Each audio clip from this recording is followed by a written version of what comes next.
Coucou les tigeons, alors je vous propose une nouvelle série de vidéos qui s'appelle Du verger à la forêt comestible. En effet, nous sommes en train d'acquérir un terrain sur lequel il y avait un vieux verger qui n'a pas été entretenu depuis 30 ans et on a pour objectif de le transformer en forêt comestible et d'y faire construire notre maison. Et donc sans plus tarder, on vous présente la première taille qu'on a effectuée sur ces vieux pommiers. Il faut savoir que chaque pommier a été étudié minutieusement pour savoir qu'est-ce qu'on en ferait. Sur certains comme celui-ci, les troncs étaient un peu abîmés et sur d'autres, ils étaient très abîmés. Donc il y en a certains qu'on va rajeunir et d'autres qu'on va laisser et qu'on appellera nos arbres à biodiversité. Donc ici, on voit d'anciennes blessures, des attaques d'insectes et ici, le tronc est très abîmé. Donc là, on va l'enlever. Et je vous montrerai par la suite comment on essaye de cicatriser la plaie. Et donc sur celui-ci, on va quand même enlever un peu plus d'un tiers de son volume, et je vous montre ça par la suite. Dans un premier temps, on s'attaque aux branches dont le tronc est pourri de l'intérieur. Et d'abord, on fait en hauteur. Donc là, mon tonton a coupé d'abord en hauteur avec la tronçonneuse. On a confirmé que l'intérieur du tronc était bien attaqué, humide voire pourri. Et sur cette branche-là, il y avait beaucoup de gui, donc on pense que c'est un marqueur de faiblesse. Ensuite, il effectue une petite entaille à la base pour quand il va faire sa coupe et que le tronc va tomber, ça ne fasse pas de déchirure au niveau de l'écorce. Alors on a essayé aussi de ne pas attaquer les autres écorces et les autres branches qui étaient à côté, mais parfois c'était un petit peu difficile. Après avoir fait l'entaille vers l'extérieur, vers l'endroit où ça va tomber, mon oncle attaque le tronc le plus possible à la base, mais en évitant de toucher les autres départs, et il refera une coupe nette par la suite. Donc vous voyez, le tronc était creux, donc voilà, il était attaqué par ici. Ouais. Et donc là, il termine en faisant une coupe en biais la plus propre possible. Et là, il n'y a plus de risque d'arracher l'écorce. Et l'objectif, c'est de ne pas trop toucher les branches, mais encore une fois, c'est difficile, donc on en a abîmé un petit peu, j'ai mis du mastic par ici.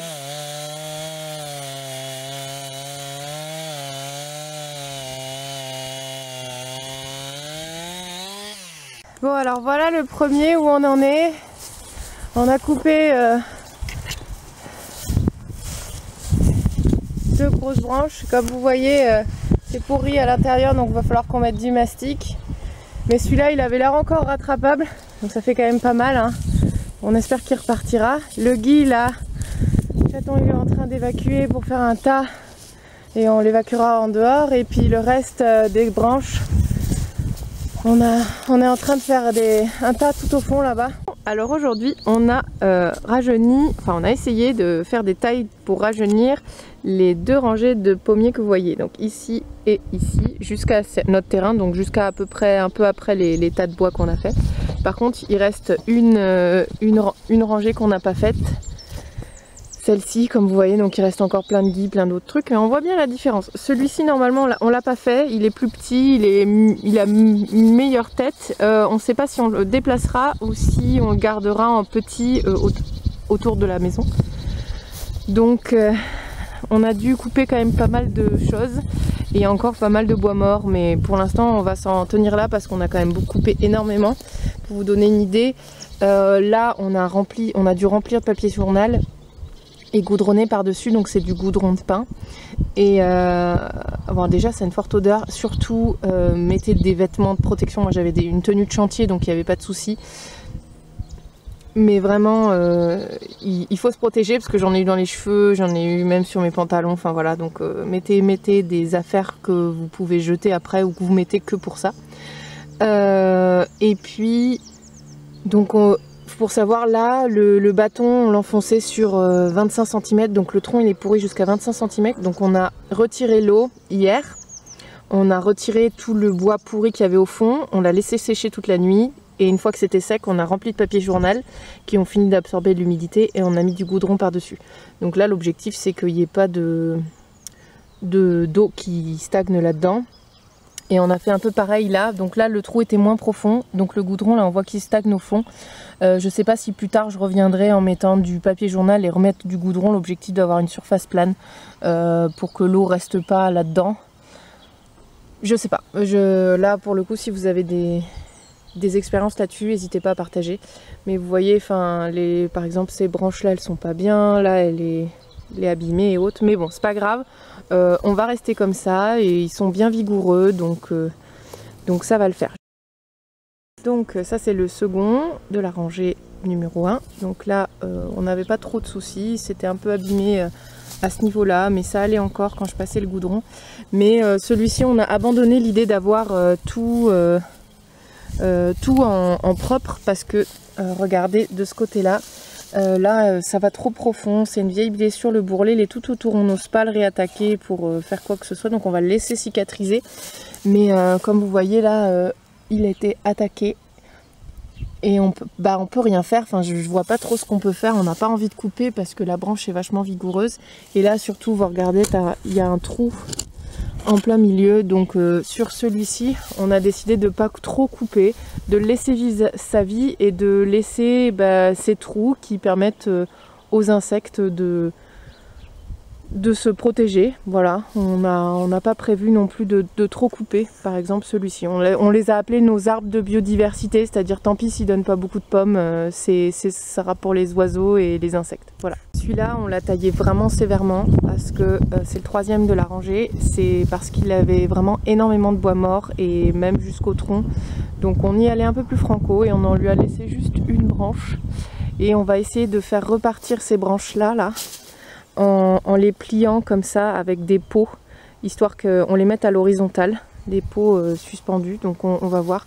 Et pareil, celle-là, si on pouvait arriver à en faire quelque chose, donc en la pliant comme ça, on va voir comment on se débrouille. Mais pareil, hein, là aussi on a des trous, donc je ne sais pas trop comment boucher ça. Est-ce qu'il faut boucher ou pas déjà? Et on a des vieilles blessures qui ont été faites, donc ça, nous on n'y touche pas, on a laissé tel quel, c'est pas nous qui les avons faites, donc voilà. Quatrième arbre qui est, il me semble, aussi un arbre de biodiversité parce qu'il y a pas mal de trous, donc on ne sait pas si on va pouvoir en faire quelque chose de celui-là, notamment toute cette branche là est pas mal attaquée, pas mal morte, donc bon, pour l'instant on va laisser comme ça et on verra. On a déjà coupé la principale qui était morte, donc on va voir. Il y avait d'anciennes blessures qu'on a gardées, là ça avait été coupé déjà, donc voilà. On sait pas trop ce qu'on va en faire, mais il y avait du boulot, vraiment il y avait du boulot. Pas tous voulaient faire comme ça, mais on a dû... il y en a certains qui étaient en meilleure santé que d'autres, notamment celui-là que là vous voyez qui est vraiment pas mal. Un peu haut pour les pommes, mais bon sinon il était pas mal. Donc on a enlevé tout ça de bois pour l'instant avec les 2 rangées qu'on a faites. On a commencé à trier, donc en faisant le petit bois pour éventuellement faire du broyat de bois, le moyen gros, et puis ceux-là on les a gardés, on a gardé notamment des un peu plus longs pour essayer éventuellement de faire un futur arbre à chat dans la maison ou même dans le jardin. Il y a peut-être moyen d'en faire quelque chose. Là plutôt des bûches, et donc voilà, là on se retrouve je vous montre vite fait la rangée numéro 2. Donc celui-ci on l'a coupé là-haut en espérant pouvoir faire repartir des charpentières là ou là.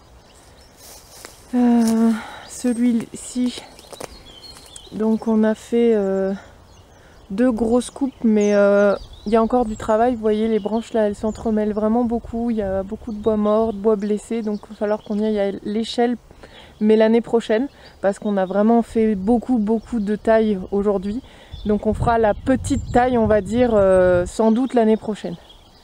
Là celui-ci était pas mal, mais il était vraiment attaqué au niveau du tronc. Donc là pareil, on a 2 gros trous qui descendent et on a essayé d'aller avec un bâton, on n'arrive même pas à atteindre le fond. Donc on n'a pas voulu couper là parce que de toute façon il y a un trou ici. Donc pareil, c'est un autre arbre de biodiversité celui-ci. On a quand même coupé celle qui menaçait de tomber. Donc voilà, alors ça pareil, j'ai rempli de papier journal au milieu et j'ai remis du goudron. Je ne sais pas si... Enfin du goudron, oui ça s'appelle du goudron de pin. Pareil là aussi, ça descendait à plus de 30 cm aussi. Donc là j'ai mis du papier journal. Et voilà, voilà. Et ceux-là, on les a pas fait pour vous montrer la différence. Donc là, il y a encore du boulot. Mais bon, je vous montrerai une prochaine fois. Et puis je vous dis à la prochaine.